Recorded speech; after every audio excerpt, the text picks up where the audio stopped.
চমক দিয়ে কোপা আমেরিকার জন্য স্কোয়াড ঘোষণা করল ব্রাজিল কোচ ডরিভাল জুনিয়র। স্কোয়াডে নেই রিচার্লিসন, নেইমার জুনিয়র, ক্যাসেমিরো, অভিজ্ঞ কয়েকজন খেলোয়াড় স্কোয়াড থেকে বাদ পড়েছে।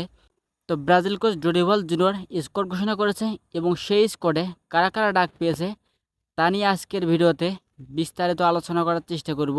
তো শুরু করা যাক। তো সেক্ষেত্রে গোলকিপার পজিশনে 3 জন ডাক পেয়েছে।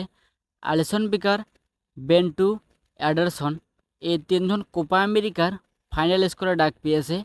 ডিফেন্ডার পজিশনে ডাক পেয়েছে ব্রালদো, Eder Militao, Gabriel Magalhaes, Marquinhos, Danilo, Yan Couto, Guilherme Arana, Wendell, এই 8 জন ডিফেন্ডার ডাক পেয়েছে কোপা আমেরিকার ফাইনাল স্কোয়াডে।